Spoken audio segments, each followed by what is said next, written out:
Go Blue, everybody. Back where he belongs. That's right, folks. Biff Poggi officially back as associate head coach of the Michigan Wolverines, and much more next on Michigan Wolverines Live. You guys should check out the Michigan Wolverine Live. They're out here doing great things, doing great podcasts, great live shows.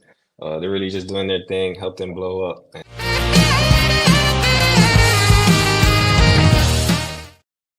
And welcome back to another episode of Michigan Wolverines Live. It's episode 185 on a special night, which is my fault because I have a conference, so I can't be on regular time. But luckily, we were able to make this work on a Monday night, February 3rd, 2025. My name's John Diadamo, and I'm going to be taking you through the next hour or so.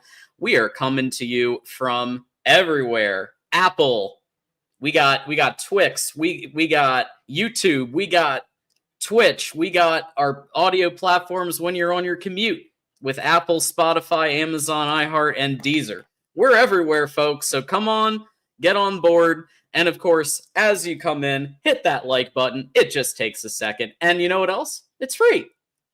Hit the subscribe button as we keep bringing it up, keep running up the score on those Ohio State Buckeyes and Miami. And we'll just keep leaving them in the dust, and I love it. And of course, share this YouTube link out with at least one friend. And finally, we do have some topics tonight. I'm going to try to highlight a couple of comments, but at the end of the day, you know how it is. Send a super chat, and you know for sure that your comment or question is going to be on screen. And without further ado, I think it's time to bring on TJ, because we have a very special anniversary to commemorate. Go Blue, TJ. Hey, what up, John? What up, Michigan Nation? We got another banger, of course. Good show. And yeah, man, it's been essentially 1 year since me and John started doing this show together. So it was about a week ago. We missed it a week ago. We've just been so busy. But then we realized 1 year into this, and here we are, man. And it's been a hell of a year, bro. It's been an incredible year. And I remember seeing your takes on Twitter, on X, and I thought, this guy, we got to bring him in. Because I see something. And then here, look at what happened. Now you're running operations. That's what happens when you grind and you put your all into something. So the truth is, it's actually wild because essentially, I just came on as a guest.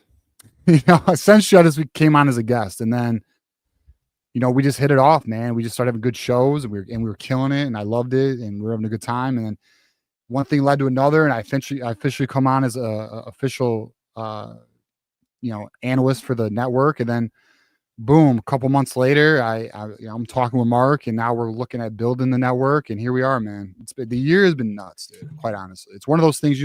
People always say, and you see it on social media a lot, like, if you just focus for 1 year, your shit could change quick, and shit has changed quick, man. And I'm telling you, man, from the channel to the network, a lot of big things. But I mean, our channel specifically, John. I was just looking the other day. We're almost 1,000 above Miami. That's nuts. It took us like 1 month to pass them too, once we passed Ohio State. So again, that is a shout out to the community. Everyone who watches us, we appreciate you. And yeah, man. Here we are. And guess what? Here's to another year. Here's the 5 more years. We're not going nowhere. We're gonna keep doing the damn thing. So we appreciate everybody, man. Let's go. And speaking of the community, we got some right here. GT wishing us a happy anniversary and Go Blue. Thanks so much, GT. Stephen Powers. Absolutely he is. We got Stephen Powers in the house. We got Tom.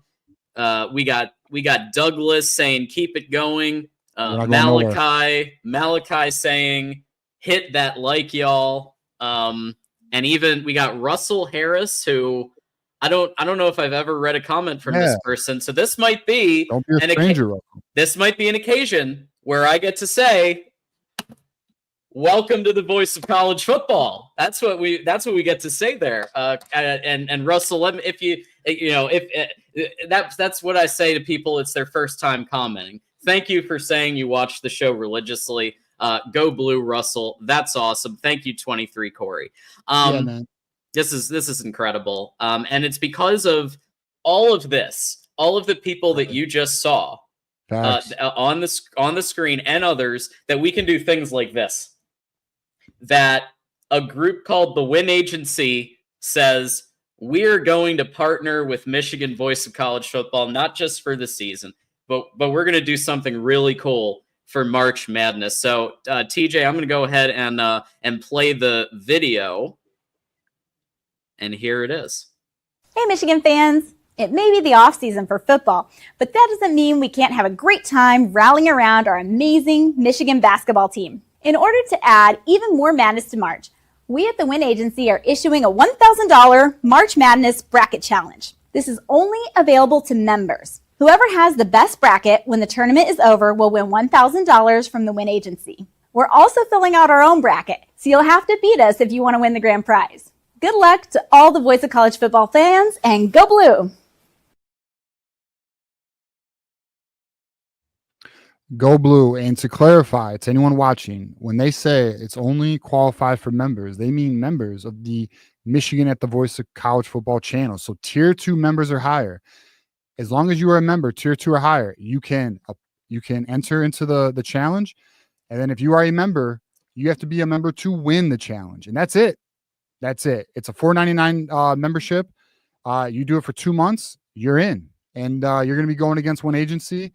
You're going to be going against me. You're going to be going against John. And the best man will win that $1,000 straight cash, homie, to you, bro. So, yeah, that's just what it is, man. And we are extremely excited to bring this, to you guys, because, this. So what's crazy, John, is to tie it back into what we were talking about 1 year ago when me and John said, okay, how do we want to build this? This is what we envisioned, man. Bringing this it's just fun as hell. We're going to be talking so much shit. We're going to have so much fun with this. So, hopefully it goes in my favor, but if not, whoever wins, but I mean, seriously, like at the end of the day, like we have over 200 members on this channel. We have 10,500 subscribers. We have a strong community. We're going to be going to the spring game. We have sponsors who support us, sponsors we greatly appreciate. It's quite honestly, John, if you would have told me in 1 year this is where it would be, I'd say, like, geez, like hell yeah. Now what's wild to think is, where are we going to be 1 year from now? Because I promise you, and I've said this from the beginning, bro, where we are now is not where we're heading. So we're going to keep growing, keep pushing it, keep doing the damn thing. And we want every single one of you to be a part of it. Like our guy Russell reached out. Hey man, don't be a stranger, bro. I love hearing from all you guys. Like it's, I read the comments on the videos. I check everything out. We just, we appreciate every single one of you guys being a part of it, because the reality is this: if you guys are not a part of it, this isn't as fun. If this community is not as strong as it would be, and it wouldn't be as valuable as it is. And that's what makes it great. So we greatly appreciate every single one of you guys. And yeah, man, I'm just happy for a good year and more to come. And thank you to Michael for saying that too. Very, very cool. Really appreciate that. And another YouTube member here contributing.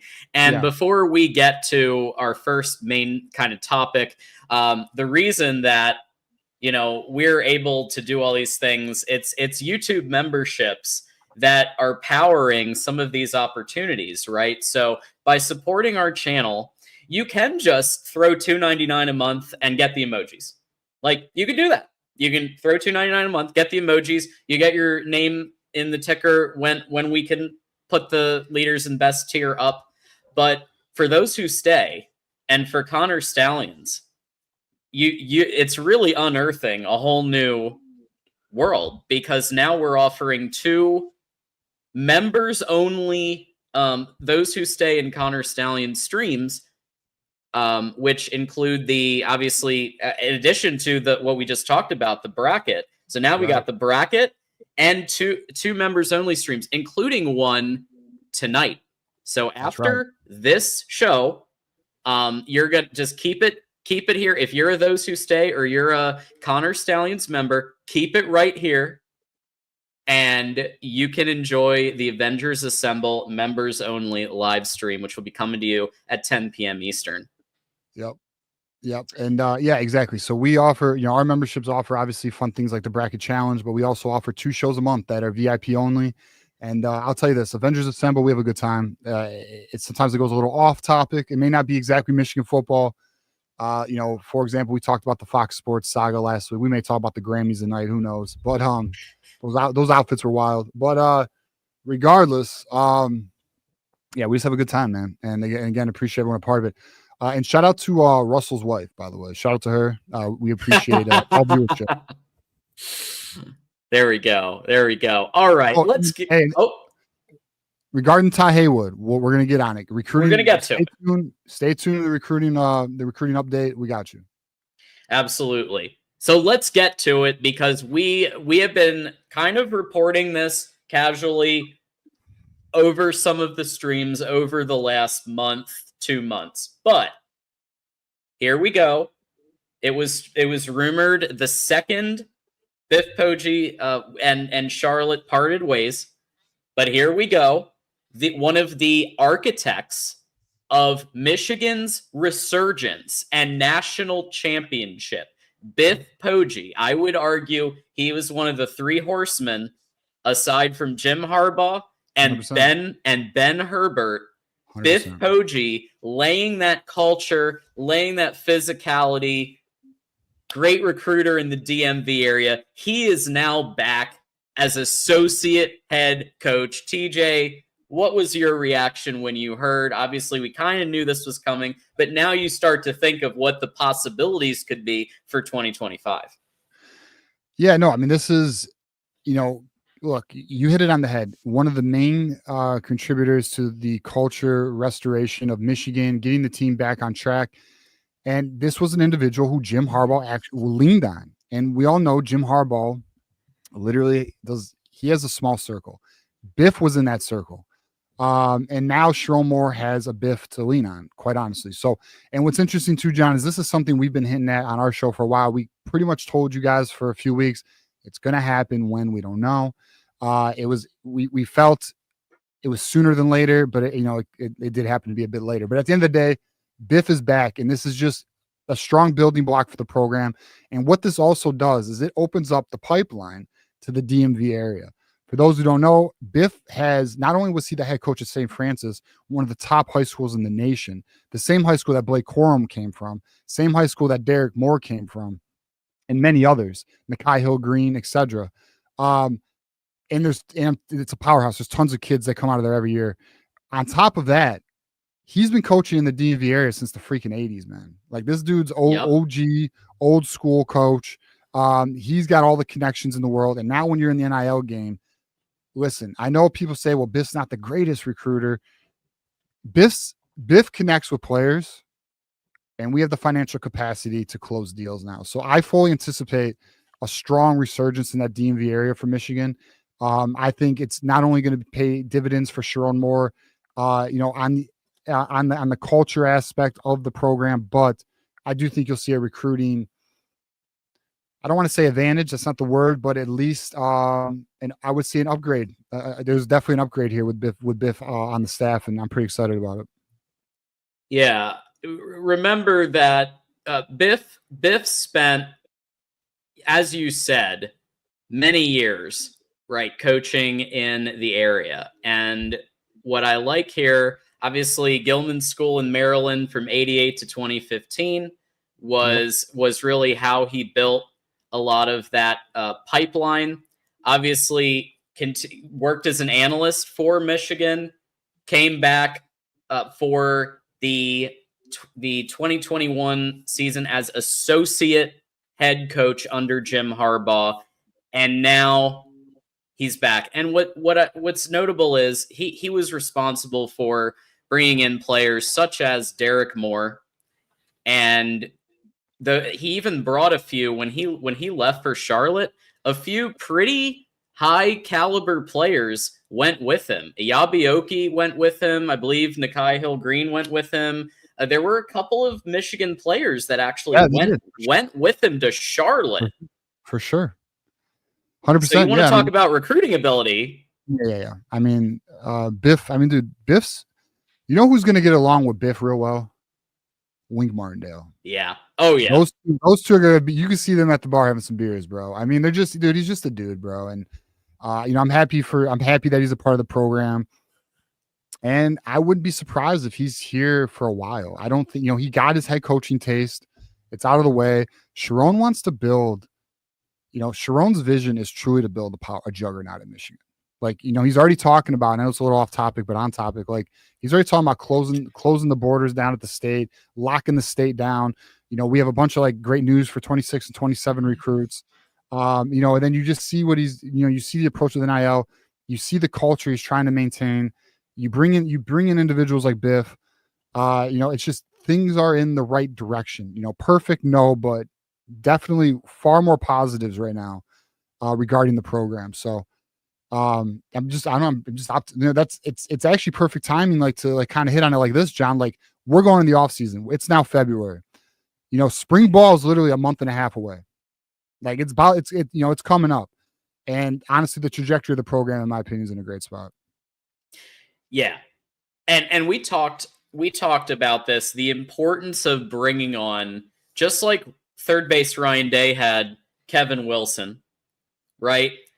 Sharon Moore, we believed, needed somebody with a lot of experience who could help. Not saying that Sharon Moore isn't capable, but there were some times where we noticed, and we pointed out the specific examples, where some of the in-game decisions and some of the program management, you could tell it was a first-year ever head coach. You could there were signs. And with Biff coming back, you already saw, obviously, Wink Martindale was, I think, hired for the same reason, at least from the perspective of overall experience. I know he hadn't coached college in forever, but he did have experience coaching ball in the NFL. So now you've got Biff Poggi here with the experience in college and with Jim Harbaugh. And that to me says, okay, Sharon Moore is humble enough, which I like this. Sharon Moore is humble enough to bring in people like this. There are some coaches that would have the ego up and they would say, I'm rolling with this. It's my way.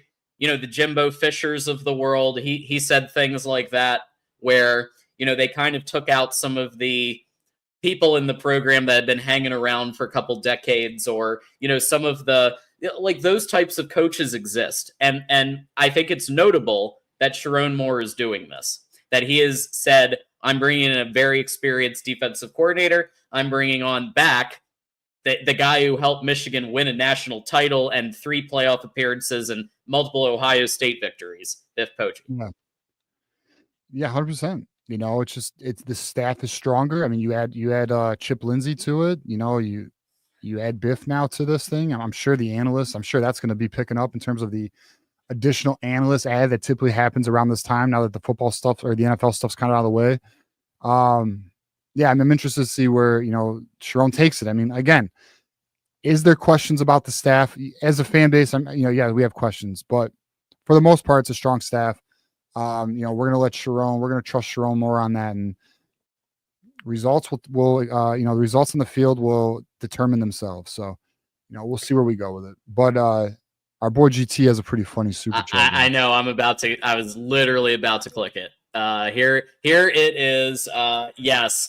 GT with the 5, first super chat of the night. Y'all, if you want to get your comment or question up, even if it's one like this, go ahead and super chat, because I read all kinds of, sometimes people just super chat, so I read some off-color stuff. But here we go. GT with the 5. Who is the better coverage, Denzel Burnt or Kanye's wife at the Grammys?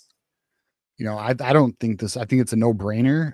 It's obviously Bianca's dress that was well designed, I would say. Kudos to her designer. But I also would just say, we all know Denzel Burnt, there's a reason why he got that name, right? Because he's toast. He gets cooked, and he can't cover a damn thing. So it's without question Bianca's excellent dress she wore at the Grammys last night. Very stylish, if you ask me. Very stylish. I'm gonna leave that. Very feng shui. John. Very feng shui. Yeah.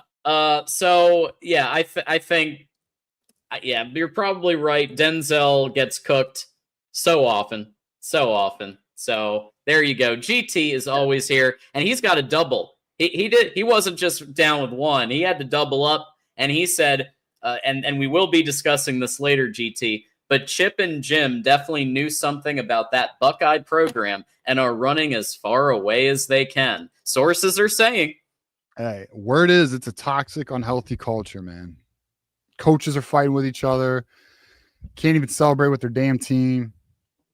A lot of insecurities in that program. Sure, they won a natty, but it's what's going on behind the closed doors that matter, right? I mean, you see these marriages, looks all pretty rosy. 10 months later, husband's beating the wife. It's just crazy shit happening. Ohio State's known for these fiascos. So, anyways, long story short, word is it's toxic down in Columbus. Hey, yeah. By the way, I put out a video on Friday discussing that very thing, and man, I swear, John, any video I put out about the Buckeyes, the comment section just blows up, man. They do not like it. I'll just say that. Yeah, the Buckeyes really get on one when we start talking a bit, just pointing out some of the cultural situations going on. They just won a national championship, and I seem to recall a lot of Buckeyes 365 days ago saying, "What's up with our culture?" when all the coaches left for the NFL and everything else. And well, here we go. Now Chip Kelly's making $6 million. You got Jim Knowles going to Penn State. These things happen, and we're gonna cover this in detail towards the end of the show. But really appreciate you, GT, as always. And with the Biff news, TJ, that just logically kind of, I think, lends itself right into the recruiting updates, because now that Biff is back, obviously we want to know as a whole, as a program, where are we for 2025 and into the 26 class? And now we are just 2 days away from the Ty Haywood The Decision official announcement. There was apparently a typo where when they said originally that it would be the third today. Apparently that was a typo, and so now Wednesday official announcement for Haywood. Yeah. So for Ty Haywood, I was reading Marmar's comments. My bad. You're good. Yeah. So all right, guys. So Ty Haywood will be officially committing on the 5th at 9 p.m. Eastern time, 8 p.m. Central time. Okay. There was some confusion on Twitter today. I saw some people, no, it's 8 o'clock. No, that's Central time. He's in Texas. It'll be 9 p.m. Eastern time. He will be committing. This is obviously the last prospect on the board, whether it be portal or recruiting for the 25 year. And let's just put it what it is. The reality is this is a 5-star tackle, even though the rankings kind of took a slight hit recently. This is a major addition. This is your bookend tackle opposite of Andrew Babaloa. You got your left side, you got your right side, and this is how you protect your greatest investment. That is Bryce Underwood.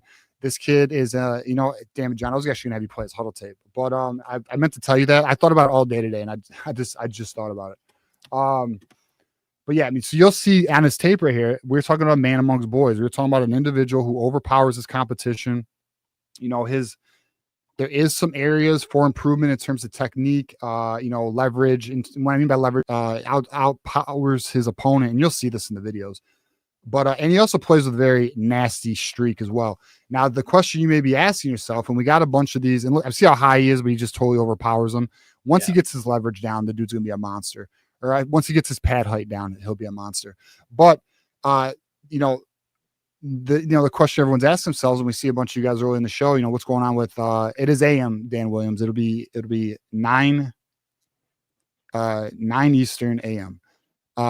And then, but the question of that, so what's going on? Where's he at with Michigan? Well, boys, we have told you for 2 weeks straight. I told you guys 2 weeks ago, if you remember. It was done. It was done. Like, it was done. The NIL was already agreed to. The only hurdle was he going to take one last visit and visit another school, hear one last pitch, and that was last weekend. He did not. And I gave you guys another update last Tuesday, and I told you I'm as confident as I was the week prior. Boys, it's a lock. It's done. cooked. It's game, dude. Ty Haywood will be coming to Michigan. He will be the other bookend tackle opposite Andrew Babalola, protecting Bryce Underwood for the future and winning natties for Michigan. Let's fucking get it. By the way, this is a Queen Jolyn special, so anyone who wanted to knock the Queen, stop throwing rocks at the Queen. She sees that shit. I see that shit. Don't do that.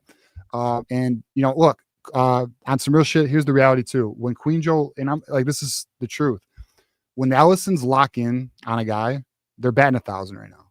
So there's some word of them already identifying some 26s. When I can confirm it fully on my end, I'll let you guys know who those are. But there's some speculation on that.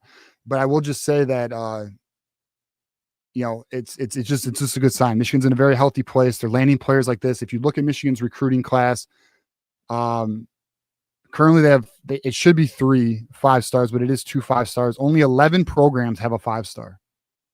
Michigan has I believe it's the 5th. They're ranked 5th in 5-stars in the nation. Ty Haywood, just another addition. Nate Marshall's also a borderline 5-star. Yeah, Michigan's just in a healthy spot. 2025 class is excellent. They should finish, at least when I last looked, I guess I got to look again, 6th in the nation. So shout out to Michigan. Sharon did a hell of a job for his first recruiting class, 6th in the nation. And he has landed difference maker at every level. Quarterback, offensive line, defensive line, linebacker, Nathan Watsu-Boateng, and the back end. Obviously, we see with Shamari Earls. We see with Kainoa Winston and guys like that. I mean, now wide receiver, Andrew Marsh. We can hear that, John. I want to mute that. Hold up. Yeah. And then Andrew Marsh, wide receiver, running back, you have Jasper Parker. So the reality at the end of the day, it's a hell of a class. Coupled with a strong portal class, ranked 10th, I believe, by On3. You know, just an excellent job, John. Excellent job by Sharon and Co. Yeah, I mean, yeah, I think it's excellent. We've been covering it for quite some time. Obviously, we've been mentioning it on the show, but I will say that, you know, I've been just very confident the last couple of weeks, as you have. It's just looking really good, and there is some talk that there might be a guard position, given that like he can go either way, tackle or guard, depending on the needs of the O-line. Correct. And with Andrew Sprague, right tackle, likely for the next 2 to 3 years, then yeah, I mean, you could see Haywood going in at right guard probably after his freshman year. And that's just, you know, and that's kind of where we are. And I'll tell you right now, Andrew Babalola, Ty Haywood, Andrew Sprague, offensive line is one of the meanest, nastiest offensive lines, period. These dudes are, you know, to quote Brad Holmes, dirtbags, bro. They're dirtbags. They're big, nasty molars, and they're huge. These dudes are like 6'8", 6'6", like 330. You know, I mean, Ty Haywood's got to get a little bit. He's at like 290 right now, I think. But like, regardless, point being, these dudes are gonna be monsters when they're ready to play. So, yeah, hell of a job by Michigan. Offensive line, Sharon Moore is going to continue that legacy of the offensive line. Yeah, and yeah, we got so many obviously elite offensive linemen that we're looking at, and in a sec we'll be talking about the number 1 player in the country for 2026, Jackson Cantwell. But it sounded like you had a last point before we did that. Well, that's what I was going to get to, is like, speaking of offensive line, speaking of Sharon Moore sticking true to his identity, they're currently going after the number 1 player in the nation, Jackson Cantwell. And he just put out a top 6, I believe it was, John. Michigan's in that top 6. Not only is Michigan in that top 6, word is Michigan's running second behind Oregon right now. And Michigan had a very big impact on Jackson Cantwell in his visit in December. He loves Michigan. He loves the legacy of Michigan. And I'm going to be real with you. And this is going to be an NIL recruitment. And word is Michigan's coming to play. Now, listen, we also know Oregon is a heavy hitter. Heavy hitter. Yep. Like, they, you know, if Phil Knight wakes up tomorrow and says, I'm not losing today, he can do that. This is one of those recruitments where I've heard some whispers that it could be an Ellison recruitment. I'm trying to confirm that. If I can confirm it, I will. And we'll go from there. But if it is an Ellison recruitment, I like our odds. I'll say that much. But I do find it interesting. And I also saw, I believe it was Malachi. If it wasn't Malachi, my bad. But somebody mentioned, well, why aren't the Ellisons putting money towards wide receiver? Well, how do you know they're not? Because in 2026, if you know, last week we kind of hit on, for sure, Michigan's looking for an elite talent. for sure Michigan's looking to get a player of a high-end caliber wide receiver, and it appears NIL, they're willing to play ball. So we'll find out how that goes as this progresses in terms of the 26th year in terms of recruiting. But I have a feeling that Michigan's going to land a pretty top-end wide receiver this class. They appear to be targeting it. We'll see. We'll see where that takes us. But back to Jackson Cantwell. It's interesting to me that they go after Andrew Babalola, they go after Ty Haywood. Obviously, they put a lot of resources into that. Cantwell's not going to be cheap. We're talking about the number one player in the nation. This kid's going to command some serious dollars. I mean, think of what David Sanders got at Tennessee. I've heard speculation was about $3 million. So I don't know. We'll have to see if Michigan's willing to go all in there. We'll find out. But it's something we will pay attention to. Let's move on to the next player of our recruiting update, and that's Victor Singleton, who just committed to Illinois. This is the Toledo top 100 corner. Kind of put everyone on surprise because Bert strikes again, huh? Dude. So there's a strong belief that he was really liking Michigan. And there's also a strong belief that this kid will not end up at Illinois by the end of the that he will not end up at Illinois by the end of the cycle. And that may very well be. Is this a negotiation tactic? It might be. We'll find out. But at the end of the day, Michigan is not going to stop recruiting Victor Singleton. So Victor Singleton is a name we will be following. I do have a feeling we're going to have a lot of updates. Actually, I know this. I already know. I can confirm. They will not stop recruiting Victor Singleton. We'll see how that goes. This is the Toledo product. He's not obviously he's not sold to Ohio State. That was one of the concerns. His interest in Michigan is very real. We'll see where that goes. But I wanted to give you guys an update from our show last week that he has committed to Illinois, but this is not one of those recruitments where it's done. We have 11 months to go toe-to-toe with Brett Bielema, and I think we will. So we'll see on that one. And then to kind of close out the recruiting update, John. So, boys, we are actually not even about to hit. As of today, we are officially in a recruiting dead period, meaning coaches cannot visit players. The only thing they can do, I think, is like discussions through text messages and stuff like that. The recruiting dead period does not end until March 3rd. And that is when recruiting is really going to pick up. You're going to see a lot more visits. Things are going to start to heat up. I anticipate Michigan landing commitments from March all the way, to the start of the school year, but it's really going to be that March to, I would say, June window, because July is also now a dead period as of this year. So just be on that. The recruiting news, if we have it, we'll bring it to you guys, but it may be a little slow in February, but we'll bring you guys the best coverage we possibly can. But wanted to give you an update where that stands. And, we'll see. I mean, I have seen commitments in February, but it's very rare. So we will be continuing our coverage. Keep it at the Voice of College Football, no off season. So anytime there's something new, we'll be covering it, not just here, but on any of our channels for any team. And we keep growing. We keep getting new teams and new channels, and we're getting new co-hosts, and it's very exciting. So keep it here. One thing I do want to say is congratulations to Doreen. So Doreen is now a mod. Yes. And Doreen has joined. Marmar's a new mod. We got Kinetic as a new mod. Now we got Doreen. Malachi's a new mod. Malachi. So some new mods, because let's face it, the last time we did some mods was like almost a year ago when TJ joined. So it was about time to make that happen and help me out in keeping the peace in chat. And Doreen is one of the coolest people, not like Buckeye aside. I know there's that, but like she's just a good human being. Yeah. Well, yeah, and I'll be honest with you, man. I don't give a shit about the Buckeye shit. Like, whatever, bro. At the end of the day, like, I see my boy Phil in here too. I don't care. I mean, there's certain people, they're just good people, man. So that's just what it is. We appreciate them. They support us, and that's the thing too. They support us, bro. And like, look, Phil told us, I don't know if Phil minds me saying this publicly, but he's like, look, man, I like hearing about Michigan and being up to date with it because it's my rival school, or my school's rival, and we bring that, and we appreciate that. We appreciate that you guys. And look, I know Steve, I see you, bro. Steve's always talking shit. I see it's okay. It's all love. You know, it's mutual. But like, I know, like, listen, I like that we are considered a good source for our rivals, that they want to be up to date on what the hell's going on with the program. So, hey, it's all love at the end of the day. And look, at the end of the day, too, we respect the rival. Yes, we talk shit. But at the end of the day, we're arguing Kobe, LeBron James, who's King Flop, and Michael Jordan, okay? We're talking degrees of separation. And that Luka trade was ridiculous, by the way. Just want to put that on the record. I cannot believe Dallas did that shit. Anyways, we'll talk about that probably tonight on the Avengers Assemble show. But like, at the end of the day, we respect the rivalry. We actually, look,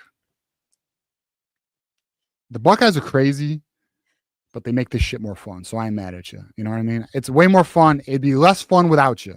I'll put it that way. You know, imagine being like, I don't even know, a Missouri. That ain't no fucking fun. Imagine that. You know? The most fun thing that happened was beating Ohio State a year ago. Like think about being like Michigan State, for example. Like they're like, oh, Michigan's our rival, and like, we're like, all right, we'll deal with you in a year. Get away. You know, we got other people where, you know, we got Notre Dame and Ohio State to deal with. You know, so at the end of the day, you know, it's all love. It is all love, and it's also all love to all of these people super chatting, and we so appreciate the super chats because it helps keep the train humming. It keeps everything rolling and keeps this content coming. It means a lot to us, and we put on 2 live shows a week, and we really do try to stick to that. Even during the off season, there's a lot of temptation. People take a bunch of weeks off sometimes. We really try not to. I mean, there will be the occasional week with just a lot of scheduling things depending, but we really do try to give you content year round. And that includes 2 free live shows with no paywall. You don't need to be a member. You don't even need to subscribe, but you need to subscribe to chat. But at the very least, we do ask if you hit the like button. That is very appreciated because the like button is free and it really does help a tremendous amount for the 1 seconds of work, you know, to do that. But Wolverine, not so casual with the 5. One thing that gives me pause. We never really got an explanation for why Evan Link was starting last year. I hope our O-line is better managed this year. Oh, yeah. And I think it will be. I think that they brought in some analysts and some people to help shore that up. Because it was a little questionable, the management this past year. So they knew they had a problem in spring ball at right tackle. They tried to fill it. They couldn't find anybody that they wanted to put in that position at right tackle. So out of necessity, Evan Link played at right tackle. And it is what it is. I mean, look, at the end of the day, I think we need to just acknowledge that Sharon Moore got a late start to the offseason, did not get a December portal. And, you know, was left with a situation he made the most out of, and quite honestly, he did. I mean, he closed the year strong as hell. There was a few bumps in the road, but you're gonna, you know, you do anything for the first time, you're gonna have some errors. So hopefully those are corrected. The roster's in really good shape. I think we would agree, and this is my position, and I've said it before, so some of you've heard it 1,000 times. Wide receiver and left guard are my concerns right now. So we'll see what they can do with it. Yeah. And Wolverine casual I think he brings up part of what was a larger issue is that we were sold the world in the preseason. And so for us who were trying to report it, it was kind of like, well, what's real? What's just smoke? What's coach speak? But the way that they were hyping it up and then to see the product that we got, that was what was, I think, profoundly disappointing. And so when Evan Link was put out there and he continued to be put out there and he continued to suck and changes weren't really made for a while. And then he did improve towards the end of the year, but it's just kind of like this was one example, TJ, of earlier in the show when I was talking about Biff and how Sharon did have a couple of first year moments. And that this was, I'd say, one of the big ones. We were promised the world. And then we got Evan Link letting everyone through. Just everyone, just come on through. Like it's the New York City subway. Just come on through. $2.75, and you could come on through. Right. Yeah. I mean, it's hopefully again, Biff's the one he can counsel with, and those issues are behind. And also at the end of the day too, I just think Sharon trusted. I really feel like he put a lot of trust into Kirk Campbell, which made things a lot worse than it should have been. I think he trusted him. And he trusted Kirk Campbell. Said, "Oh, I can make this room. I can develop these guys." No, you can't. You can't, and you didn't. So here we are, but that's okay. One thing I wanted to hit on that, John, we probably should have made a topic and we didn't. The Pat Coogan offensive line from Notre Dame, Rocco Spindler. A lot of people I saw on social media must not be watching our show, because I tried to tell them, I tried to tell the hurdle that Michigan has. Michigan cannot get these guys in at winter semester, and they cannot play spring ball. Indiana can. Indiana has an athletic exemption. That is holding Michigan back severely with the portal. If Michigan had the ability to get them in winter semester and play spring ball, I feel Pat Coogan be at Michigan. I feel pretty confident in that. Michigan was going to be very aggressive with NIL, but it didn't matter at the end of the day because he didn't want to miss a semester and he wanted to play spring football, and it matters.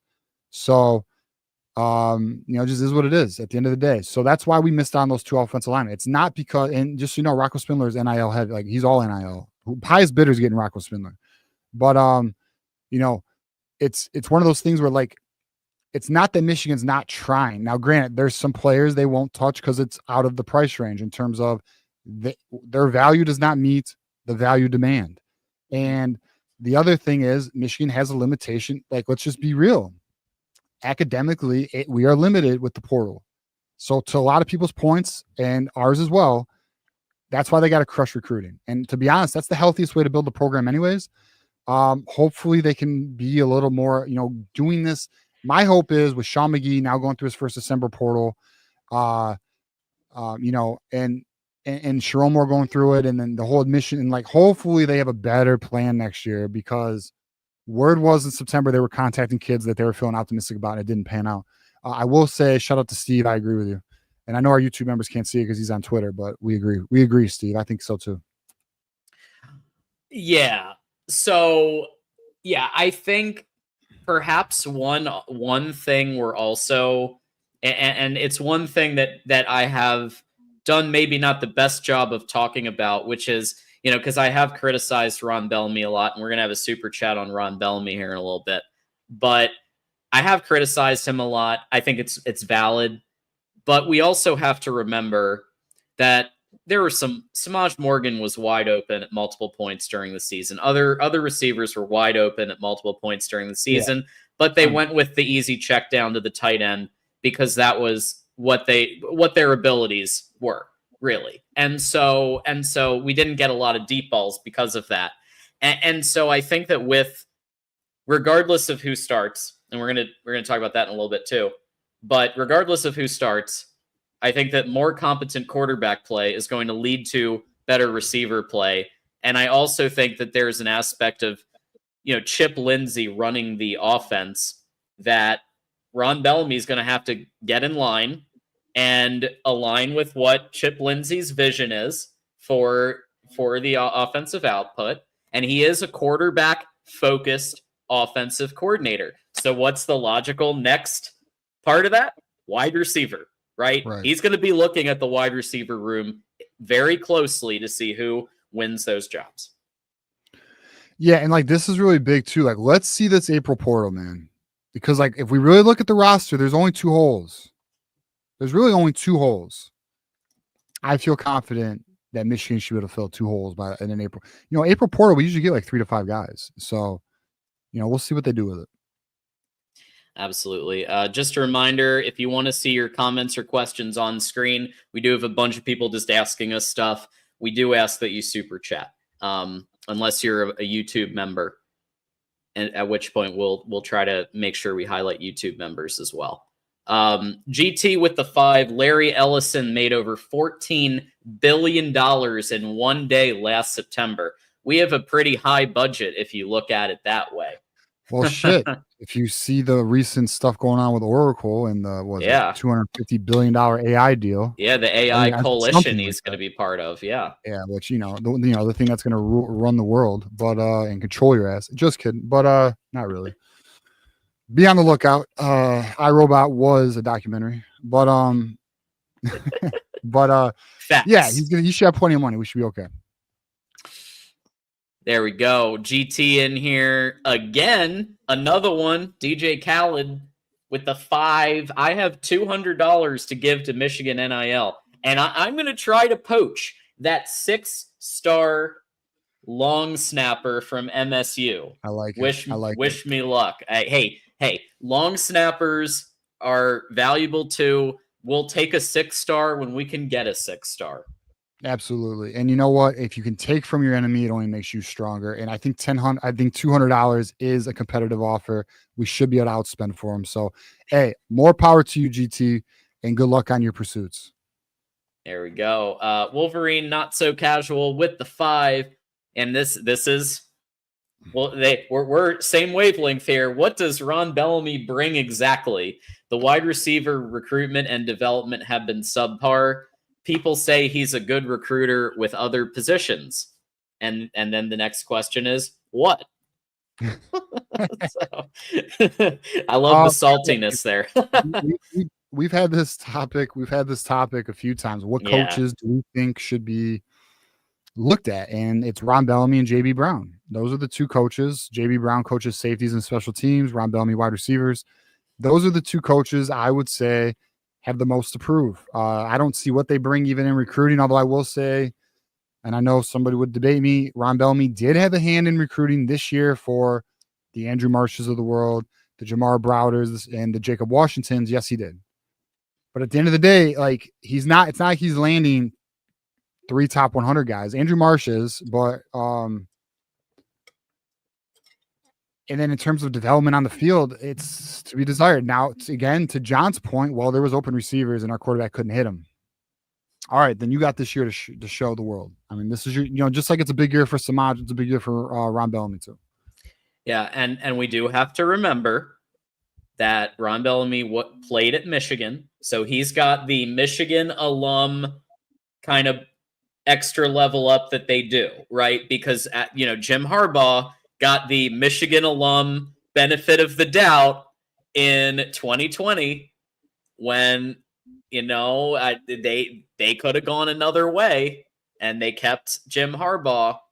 And I think a large part of that was because he was an excellent quarterback for us in the 80s. I think maybe there's an element of that with Ron Bellamy, the alum kind of little extra. If that's the case, then fuck. Yeah. Because let's hope not. Let's hope that's not the case. But see, the Harbaugh thing, though, to counter, he was proven, though. NFL and college. Ron's not. I mean, yes, he won a state title in high school, but, college ball is a different game. Absolutely. And we have some comments about the Super Chats. We always honor the Super Chats when they come in as quickly as we can. So that has always been the case. That will never change. You can rewind 30 minutes, plenty of content for you that'll get clipped. Not only do we have Super Chats, but Tom Bouchard has gifted a membership. So let's see if I can go back and find. So Tom has gifted a Those Who Stay Will Be Champions membership to Go Blue. So thank you so much, Tom. Really appreciate that. Thank you, Tom. The New Life has been a member now for 3 months. So thank you so much for that, The New Life. Wish I could stick around for the live version, but I live the trucker's life. Time to go. I thought Link improved at tackle, but I'd move him to guard. Okay. I think we've touched on that once or twice that we think Link could make sense at guard depending on what the rest of the lineup looks like. Yeah, but then who's left tackle? And that's the question. If we would have gotten a left tackle in the portal, I mean, we'll see. I mean, it's something we're just gonna have to wait and see on that. We're gonna have to see how spring ball goes. We're gonna see how spring portal goes. We're just gonna have to see on that one. Oh, and by the way, New Life, the members only will be available for replay. So as long as you're a member, it's going to be available. I keep it up there for a month, and then every month I get rid of them. So Absolutely. So Wolverine, not so casual with the 2. How do you feel about our tackles this year? Well, we just covered that we're a little uncertain about LT especially. Right tackle, I'm good. I think we are in a very good position. I think Andrew Sproul is going to be an all Big Ten caliber tackle. Will it be his second year? We'll see. Now, he was a redshirt, so he's really a redshirt freshman next year. And then at left tackle, look, at the end of the day, and the truth is this, Evan Link played really well at the end of the year. Played really well. He crushed it against Alabama. Crushed it. So we'll see. I mean, he's developing. And I'll tell you this, the coaches think very highly of Evan Link. That's why he got as much play as he did. We're just gonna have to. This is where trust in Sharon, and I know. After the fall camp hype, trust was lost, but I think trust was gained towards the end of the year. We saw vision, we saw the light at the end of the tunnel. So we are gonna have to put some trust in Sharon. And listen, man, fool me once, shame on you. Fool me twice, shame on me. Right? So we'll just have to. If he fools us again, then fuck it. we'll go after him. But we'll trust him for now. Absolutely. Ryan Hall has gifted 5 Those Who Stay Will Be Champions memberships to, let's see who got them, Elisha Bowman, who I'm guessing is watching with maybe some popcorn or whatever in the background. You got YouTube watcher David Matson, Ashton 84, and 2025 Natty Champs. All 5 of you hit refresh because you just got a bunch of new emojis, and you all get access to tonight's show at 10 p.m. Eastern, Avengers Assemble, members only live stream. Yes, you do. So enjoy that. Wolverine, not so casual with the 10, with the Yahoo report, with the whole advanced scouting thing had been entirely legal if Uncle T had just paid folks directly to post games to YouTube rather than going through stallions. So dumb. Yeah, I mean, I don't see. Well, yeah, I don't, because you could just pull the video from YouTube. Of course they could, but I mean, you wouldn't have to do that. If anything, I wouldn't use YouTube. I'd do like BitChute or something, but because YouTube would probably pull it down. But yeah, I mean, like, that's where the gray area is. It's like, well, we didn't send staff or coaches to scout. It was family members and friends. So in theory, it doesn't fall under the rule, and that's what Michigan's fighting. So, yeah, I don't know. I would say if it was on YouTube, of course, then it's accessible to everybody. Why would it be? There'd be no way for Michigan to be caught with that. But at the end of the day, it is what it is. And here's the thing too, like, it's not like Uncle T knew about the advanced scouting. Like, that was a different situation with the LSCs and shit. But, we'll see how it goes. I'm interested to see how Michigan fights this. I will say this though, and we talked about this before. Last year, Michigan was going to fight the NCAA. Some things came out, like the Critch Parcher situation, with the telling the player to be, watch what he's, if you don't know, don't answer is what he essentially said. You're not allowed to do that though. And then the other thing was the LLC vacuum cleaner situation kind of came out of nowhere. And that is when Michigan was like, okay, maybe there's more. I don't know. After a year of Michigan doing their due diligence and looking under every stone, Michigan is back to feeling confident that the NCAA doesn't have as strong as the case as they thought they did. And quite honestly, when you look at the individuals who, and actually, you know what, John, I'm going to be honest. I'm going to apologize to you because, now that we're doing the show, I thought of 2 topics we should have did tonight. And here's another one. Okay. The alleged individuals who are the leakers to the NCAA. Yeah. I remember you texted that, but I was like, yeah, we'll see if we wanted to talk. I'm not going to say the player's name. I'm not going to say one name. I'm not going to say the name yet. I'm not going to say that one name yet. I'm going to wait for that to get public because we're not going to be the ones to break that. Yeah. We did mention Alex Feud, though. We on the last Alex show. Feud. We've mentioned Matt Dudek. There's a former player who may be part of the snitching on Michigan. I will not name the name out of respect and because it's going to come out. So we'll let it come out. But if that's the case, let's just say the witnesses don't look very credible. So that's another angle Michigan's going to be playing in this case. You know, there was a philosopher once who said, "Snitches get stitches," and I think that you got to watch out because hey, look, so just be careful, y'all, when you're going to third base Ryan Day. But thank you so much, Wolverine Not So Casual, for the 10. Ramez is here. Thank you, Ramez, with the 2. No 195 Andrew Marsh. Good luck to us. Oh, are you talking about his ranking because it's really low? It's one of two things. I'm going to confirm it right now. It's either interesting. It's probably it's not his ranking because he's 125 national. And I thought, what was it? His weight? It's not his weight. I don't know what it is. So he's ranked 125 nationally. He's top 100 on 247 though. Ramez, by the way, you want to let us know, and you can just even if you just you don't need to super chat again. Just throw it into the chat, and we'll put it on screen. The individual I was saying, it's not Mike Hart. Right. Yep. I do see the name mentioned in the chat. That's all I'll say. Well, it's misspelled, but yeah. Someone has mentioned the name. But it's misspelled. Yeah.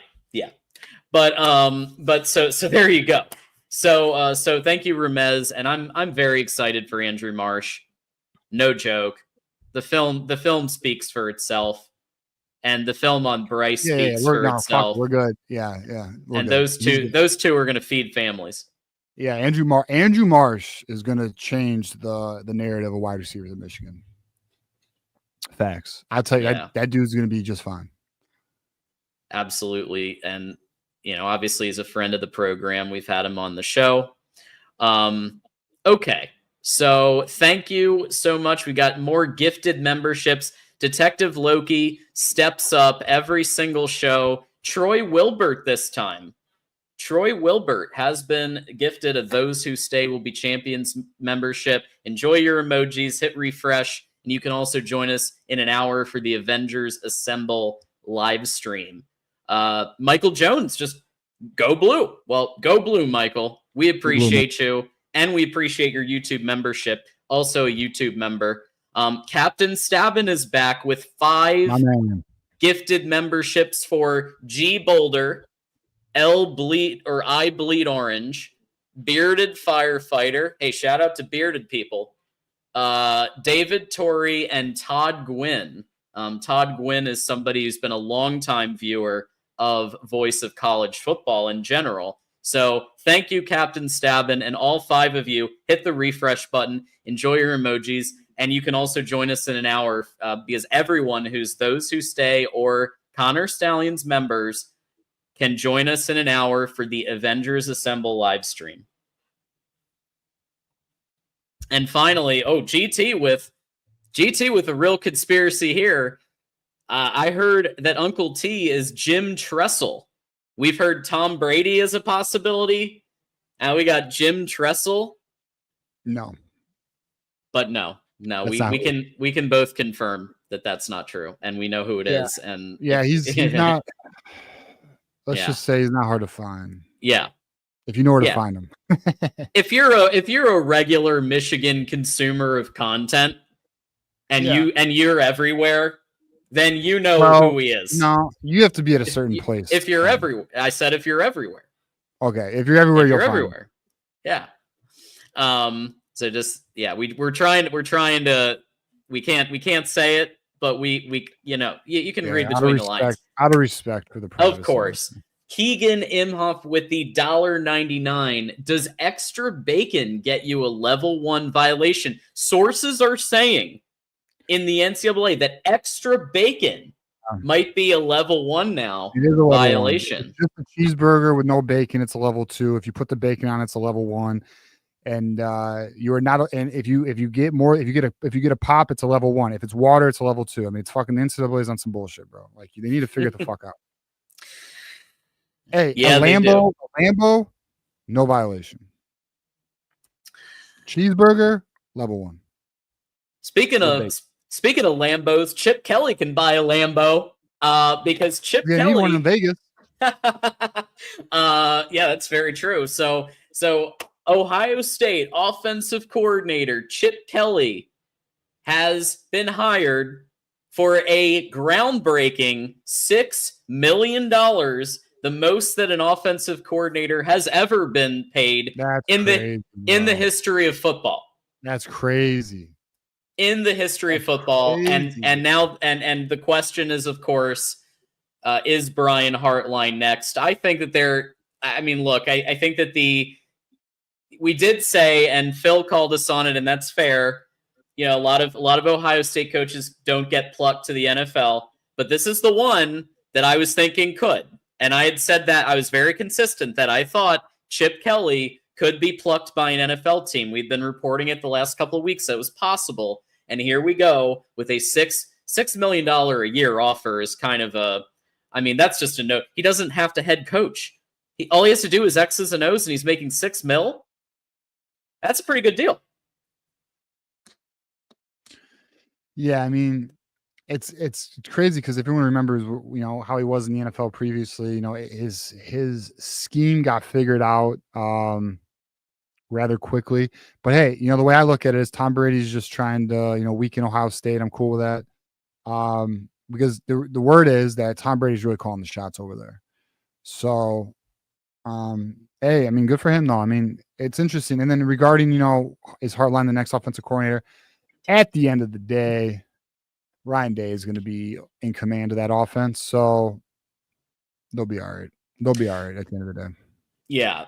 There is one source saying it's Brian Hartline, but we have not confirmed, and we won't report that. And we won't report it, but we'll slightly make. But like an extremely uncredible source is saying that. But they say it's true, so we'll see. Their batting average is like 10%. But you never know. Broken clocks are right. We have some ex-scoopers in the chat that might be able to confirm or deny the 10% batting app, that the right or wrong ratio. But look, Hartline, I think does it. Here's the thing: the easiest thing for him to do, because obviously he has the DC from Pitt, right? So the OC is like, all right, you're already getting one from outside. Maybe you just promote Brian Hartline again and just call the plays like you did 2 years, not this year, but last year. Same thing. Well, why not try again?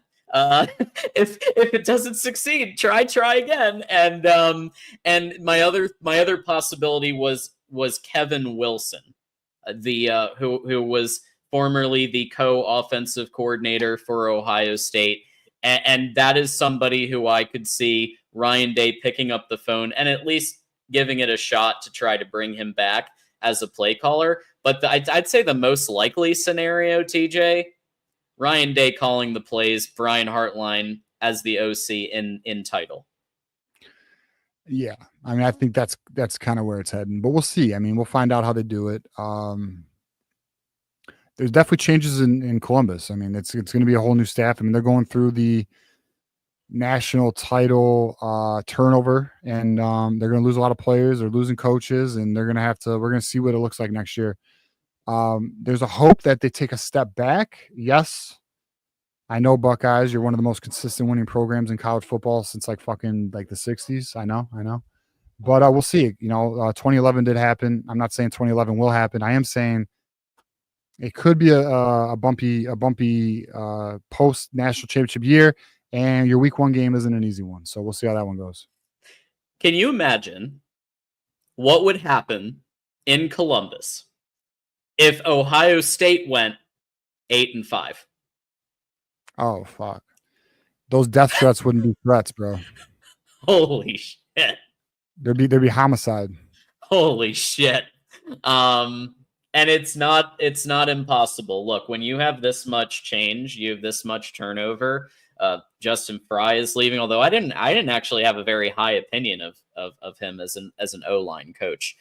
When you look at the film and look at how they kind of allowed Michigan to have their way with them a lot of years, they may have some addition by subtraction going on. That's possible, but this much change, that's when 8-5 seasons happen. And if that did happen, look, it's okay. I mean, hey, look at us.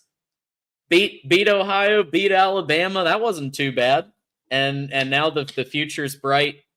Ohio State has St. Clair. Future will be bright, but it may be a little. You might have some turbulence next year. I mean, maybe so. And not only that, like, they just won a natty, man. They might be coming a little fat and lazy. We'll see. I mean, it's interesting to see. We'll see how Ohio State handles it. We'll see how Ryan Day handles success. That's another thing too. This isn't a shot at Ohio State. This is just the reality of college football. Some programs fall off after success. You saw with LSU. These things happen. You saw with Clemson. After a few natties though. But we'll see. I mean, the one thing I will give Ohio State is they have a desire to win. That's one thing I identify and respect of that program is their desire to win. I respect. You were saying it with Garrison. It's the one thing that I think Ohio State has over Michigan at times, and that's the desire to be the elite at all times. So Michigan sometimes has a what's the word I'm looking for, John? Like, it's good enough, a good enough attitude. We're Michigan. Complacency. We're fucking Michigan. Mediocrity. Complacency, embracing mediocrity, and a reactive approach to things, where Ohio State's trying to get ahead of things typically. But at the end of the day, I mean, we're Michigan. All we got to do is then it's game over, like NIL.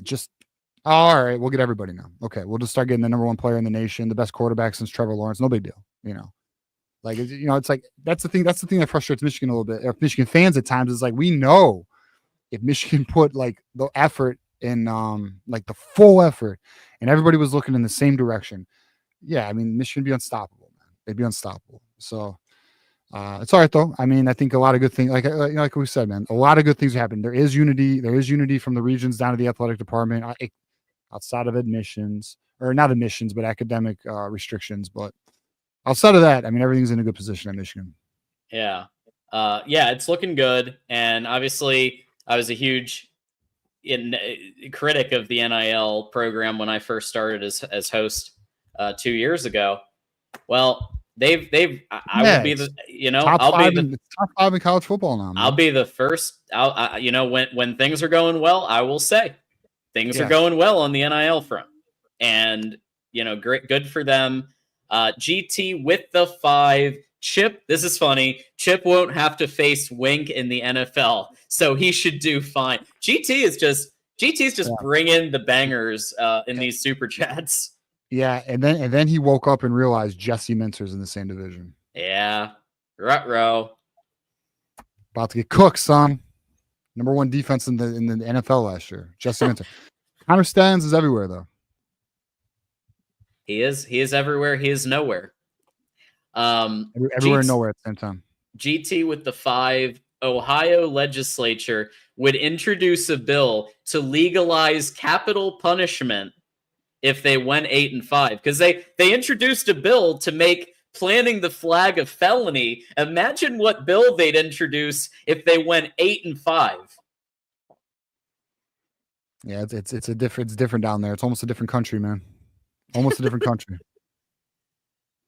Before we get to our last topic, the way too early quarterback roster, we do want to mention, as we always do, that the owner of our network, his name's Mark Rogers, voice of college football, and he's got a book.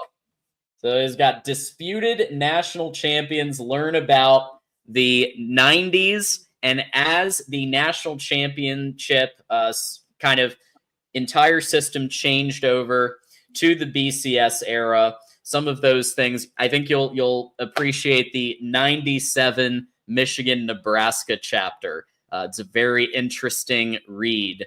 So check it out at an Amazon near you. And now we get to the way too early quarterback roster. So we've been kind of alluding to this the last couple of weeks, but here we go on screen. We're putting it in. And the reason this is variant is because for QB1, we obviously have a bit of a disagreement, and that's okay because guess what? That's what's going to happen sometimes. But we're thinking it's either going to be Mikey Keene or Bryce Underwood as QB1. TJ, make your case because I think you're more on the Keene side, but maybe Bryce could emerge. So let me know kind of your thoughts there. Yeah, I am of the opinion that Mikey Keene is going to take the first snap week 1. And that is why, and I also am of the opinion, and I think this isn't anything crazy, Mikey Keene is going to be QB1 heading into spring ball. Mm-hmm. Now, Bryce Underwood has had more practice, but at the end of the day, the veteran's going to get the nod. Underwood's going to need to prove it. Do I think Underwood can prove it? Absolutely. I think we all know that. But the question really comes down to, who does Sharon trust taking the very first snap in the very first game of 2025? I think it's the veteran. That's why I have Mikey Keene. Underwood is the better quarterback. I do feel Underwood can take the job about week 3, like a Trevor Lawrence, Kelly Bryant transition. I also feel there's going to be a Cade JJ dynamic where there's going to be a snap distribution. And honestly, if Bryce Underwood shows out, it could be sooner than later, man. I mean, Bryce has all the capabilities. It's just about adapting to the speed of the game and understanding how to read defenses at this level. But that's why I am of the opinion it's Mikey Keene as QB1, Bryce Underwood as QB2. But for how long is the question? Yeah, and I definitely agree with you on the points that Mikey Keene will be the starter going into spring because, of course, you're gonna go seniority over somebody who was just in high school a couple of months ago. That makes perfect sense. And I do also agree with you that if they decide to go Mikey Keene, that you're going to see a Cade JJ distribution and Bryce Underwood may be utilized for some deep shots. He may be utilized for some things that he can do. Here's why I'm kind of feeling Bryce Underwood. So it was announced, and you had this as your headline of the Thursday call-in show, that Bryce Underwood has received the first ever 100 ranking from On3. I don't think there's ever it's 99 point. It's usually 9. The best you could do is like 99.99, like 987 or that. It's close, but no cigar. They have. I mean, you have to be really good, right? And the recruiters, the writers, not just DJ Holland, but a kind of a mix of them. And we've talked about it too by evaluating the film. What it looks like is that Bryce is walking in with the tangibles and intangibles to win the job. Now, here's what's going to need to happen. In order for him to take the job over this level of veteran, he's going to have to wow people in the spring game, which we really never officially got. We got robbed of the Cade JJ spring game, and it kills me. Because that would have been the real you would have seen it clear as day, and maybe they go to JJ a little bit earlier. But I think what you're going to see in the spring game, I'm not saying Mikey Keene's going to suck. I think he's going to be very capable, but you're going to see Bryce do some things that we haven't really. Only JJ McCarthy has been able to do in the last maybe 15 years of Michigan quarterback play. And that may not be enough on its own. It'll probably need to go all the way into fall and into the fall practices, fall camp. But I think that they're going to make the decision that in the run up that week prior to game 1, that final week, I believe Bryce Underwood will be QB1. He will get the vast majority of the reps with the ones, and he will be your week 1 starter against the New Mexico Lobos, giving him at least one tune-up game before a really tough test in Norman, Oklahoma. Yeah, I mean, look, so for him to do that, in my opinion, he's got to be undeniable. Mm-hmm. And if he's undeniable, then he'll start week 1. I'm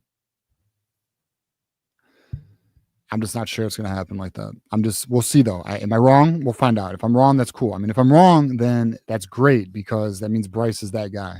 Time out. We know he is that guy, but you know what I mean? Like to start week 1, snap 1 shit, bro.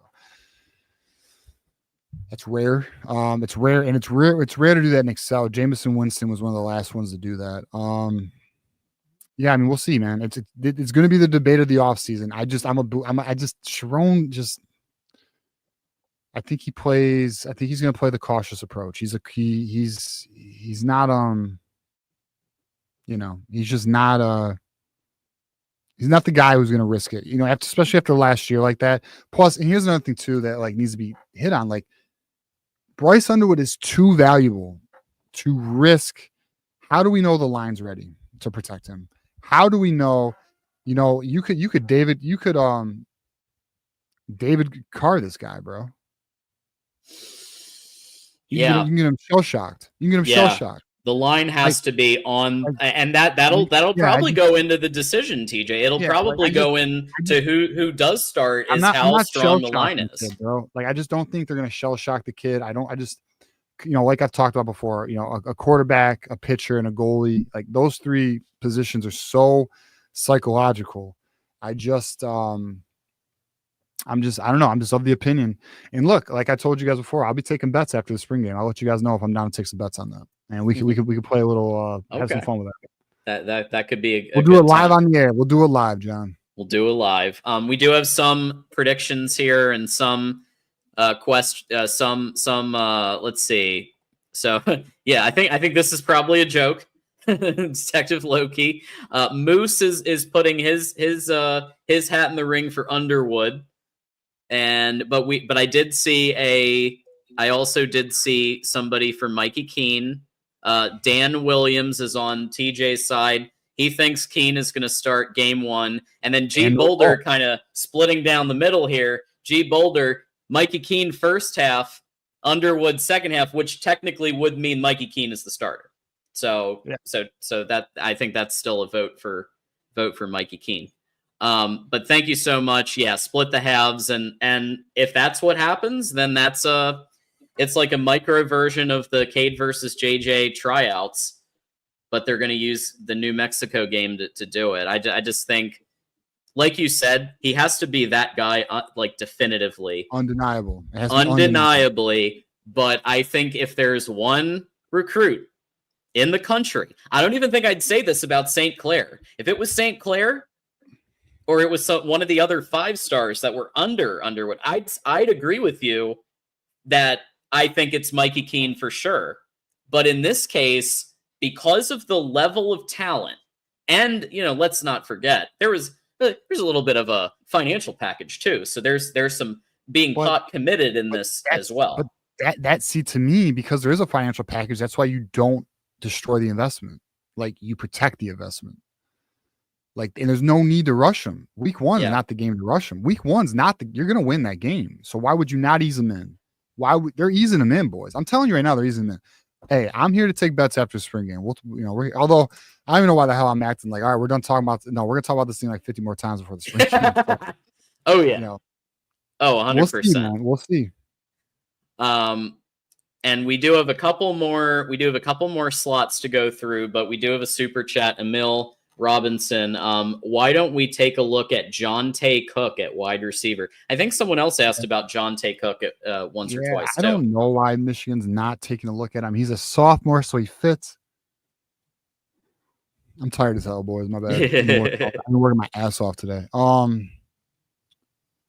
don't know why they don't go after him. I've never gotten anything on why they're not targeting him. He's never been a target.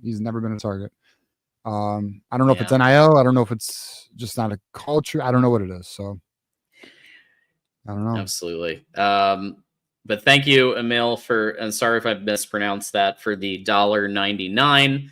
We do have at QB3, and this was also tough.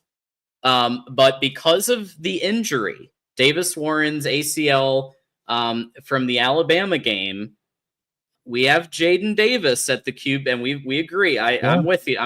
I think Jaden Davis becomes QB3 and will be the kind of first one on the bench back behind Mikey Keene and Bryce Underwood, given the fact that Davis Warren, I think, is going to be in a de facto coaching role while he recovers for a while. And he's going to have the clipboard for a little while. But he seems to be down for that. And I love that. He's sticking to Michigan. I love that attitude. But it does look like Jaden Davis is just, because of the injury, going to be above him. Yeah, I mean, going into spring ball, Jaden Davis is 3. I mean, it's just what it is. It's not Chase Herbstreit, and it's not injured Davis Warren. So Jaden Davis will be QB3, which is cool because we're going to see him in the spring game get some action, right? You're going to see, we're going to see if this throwing motion is indeed improved. There's some speculation on where it truly is. We're going to find out, and good for him. I mean, I'm excited to see Jaden Davis play a little football and see what he's capable of.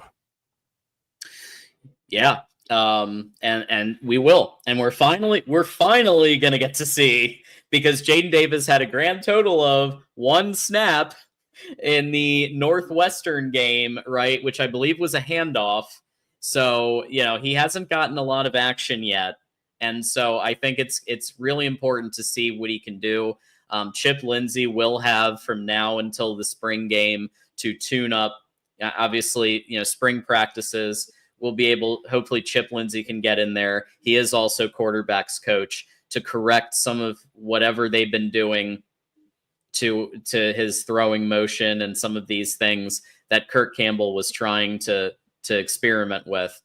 Clearly the throwing has been off. You can make an argument how much, but in general, it hasn't looked amazing. And so I think Chip, if anybody can fix it, I think it's probably Chip. I mean, Chip Lindsey's one of the quarterbacks coaches that I do trust. I do think he is a very experienced and successful quarterbacks coach, in addition to OC. So you never know. Yeah, I mean, I don't disagree at all. I mean, that's why we got him. So, it's gonna be interesting to see the difference between what does a Kirk Campbell quarterback coach, offensive coordinator look like to a Chip Lindsey. I have a feeling we're gonna be very happy with the result. Absolutely. So Davis Warren, as we just discussed, QB4 due to the injury that he suffered. If it wasn't for the injury, we'd be at least I'd be flip-flopping him. So Davis Warren's out 6 months to a year, guys. Yeah. He's not 3rd on the depth chart right now. And he probably won't be ready he's probably not ready by the start of fall. Yeah. So the only reason he's above the walk-on / like, hey, freshman. we need somebody to be a warm body. He's not a walk-on. He's a scholarship player. He's a scholarship. Okay. Yeah, it's 105 scholarships now, so no one's a walk-on anymore. There's so Chase Herbstreit, not a walk-on, but definitely somebody that's more so that we don't have to use a running back or wide receiver as a quarterback. Chase Herbstreit can be in that position. I do think it's very funny that Michigan got him over Ohio State. And he's going to get to see what college level football looks like. He's going to get to see what Chip Lindsey's scheme looks like. And no matter what happens, he's going to get to learn and get a Michigan education. Good for him. And, it don't hurt to have Kirk Herbstreit rooting for your team now. So I'm not mad at it. Yeah, very, very true.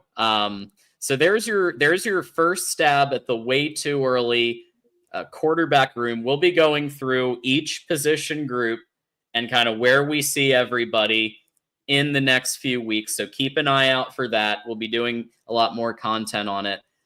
Dependent Fanatic is reminding everybody. So he just put in the 93rd like, but there is 260 plus watchers on YouTube. We got people watching on X and on Twitch right now. If you want to just hit that like button, or wherever you are, just give that kudos to the show and help continue to get the word spread on this. Thank you, DF, for encouraging people to hit that like button. So Wolverine Not So Casual, great question here. With the 5, what kind of runner is Justice Haynes? Does he complement Marshall. Yeah, I mean, they're what's interesting is they're both kind of balanced runners. And what I mean by that is they have a bit of a power element and a speed element. Now they're not, it's not a, neither one of them's a straight burner. I look at like Justice Haynes as he has the ability to, have a big run, but he also has the ability to run up the middle. And Jordan Marshall's not really any different. They're almost kind of similar. What they're gonna do is they're gonna make it so the other one can rest, right? You're gonna keep them fresh, and they'll be that dynamic. I wonder who's gonna take third down carries. I don't know if it'll be Ben Hall or not, or if they're gonna just rotate it between Marshall and Justice Haynes. I mean, if I had to guess, I'd say Justice Haynes, but yeah. I think you're gonna see a running back 1A 1B with Marshall and Haynes. I think Marshall clearly demonstrated that he deserves to be in that conversation after the Alabama, going against most of the ones in Alabama's defense and doing what he did on his first real game starting ever. So I think Haynes, though, is going to be that player that really shores things up, adds some experience, adds some knowledge, and those two are going to trade carries. It's kind of like a Judkins coming into Ohio State this year, which resulted in winning a national championship. So hey, let's bring in an experienced player and bring him into the rotation. I will say, I expect to see Micah Kaapana potentially used in a wrinkle, in a special teams role, in a something. I could see his skill set being utilized in a special way. I'm not just saying that because he's a friend of the program. I'm saying that because of his talent. So I could see some wrinkles with Micah, but I think that the two primary are going to be Marshall and Haynes. I'm interested to see how that goes in the spring ball. I'm real interested to see how they use Micah in spring ball. So we'll find out. Hopefully we can get some updates for you guys on that. But yeah, I mean, look, Justice Haynes was number one running back in the portal, man. He's the real deal. He just wasn't utilized at Alabama. His numbers are great. His efficiency is great. He's gonna be a guy. So we have a good problem next year. We have two very good running backs. So I don't think it's crazy to say. I think it's an upgrade over this year. Actually, I'm quite confident it's an upgrade over this year's running back room. I'll shout out to Khalil Mullins though. Yeah, and I don't blame Donovan Edwards. He wasn't used properly. If you look at the Senior Bowl, it's quite clear that Kirk Campbell did him a disservice this year. Speaking of somebody who is not doing a disservice, the opposite, Captain Stabbin. Oh shit, Marmar! Did Marmar gifting get a 5 memberships, including Marmar, Kinetic, 2 of our moderators. Defending the Natty, Zay, and Blue Wolverine. All 5 of you have been gifted Those Who Stay Will Be Champions memberships. Yeah, I know they were trying to get Marmar a membership. He got one, man. So shout out to Marmar boy. And hey, shout out to Captain Stabbin, man. One of our trusted Connor Stans espionage members. One of the protectors of the Michigan Manifesto. We greatly appreciate it, man. Absolutely. And then, of course, Drufus with the 5 months of membership, asking a very important question. Chat, help us answer. Who's got it better than us? Nobody. No fucking buddy, bro. And next year we're gonna show that shit. Nobody. For sure. All right, we got another one here. Mill Robinson with the $1.99. Could you see Shamari Earls taking a starting DB spot? Not week one. No, I think you'll see Shamari Earls get some playing time towards the end of the year. But I think Zeke Berry and Jair Hillier are starting outside corners. And I feel it's possible Rod Moore gets put into nickel. And if it's not Rod Moore, I think Jaden McBurrows is going to get it. And Brandon Hillman might have something to say about that as well. So I do not have Shamari Earls starting week one. Later in the year, I mean, I do think we'll see him, though. I don't know at what point, but I think we will see him at some point. Yeah, I'm in agreement. There's just a couple of players above him that week one we're probably gonna get precedence due to seniority. But if Earl's look, there's clearly been a precedent. If you crush it, you're gonna get more looks at starter and have some starting reps. And that's just how the defense has been operating at Michigan. So if you're really balling out, you're gonna get your time. And so I can see him doing that based on the film. So coming up, we have some content I want to let you guys know about. So starting off Monday, February 17th, Mark Rogers, voice of college football, is running an Ohio State, Michigan, all-everything debate. So rather than us talking about it, why not let Mark Rogers talk about it? We'll be right back. Ohio State, Michigan, the greatest rivalry in sports deserves the greatest debate in sports. Monday, February 17th at 6 p.m. Eastern Time on the main channel. It's the Ohio State, Michigan all-everything debate with me, taking your calls all night if it takes all night. I'm pulling no punches, so beware. Bring your best intel. It's the Ohio State, Michigan all-everything debate. It will be epic. February 17th, 6 p.m. Eastern Time. Be there. Be there or be square. And we'll be doing our debate as well. We'll get that rescheduled. Obviously, we had some breaking news to cover last week, so we had to postpone that debate. And so we will get that rescheduled. So we'll have a couple of debates for the off season here. Because there is no off season. We're going to go hard. And whether it's the Mark Rogers debate that's coming up in a couple weeks, or whether it's the one that we'll do with our friends in Garrison and all of that, like we'll have a couple of these things. So keep it tuned. In addition to that, we've got some content coming to you this week, including in about a half hour. So coming up in about a half an hour, maybe a smidge after, depending how long it takes us to get our ducks in a row.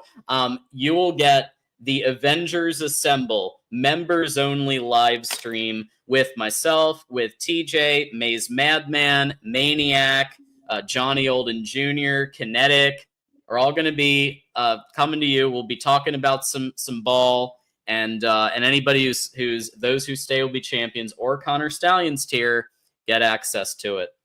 Yeah. So all of our new members, you have access to it. It's a fun show. It's a bit unfiltered.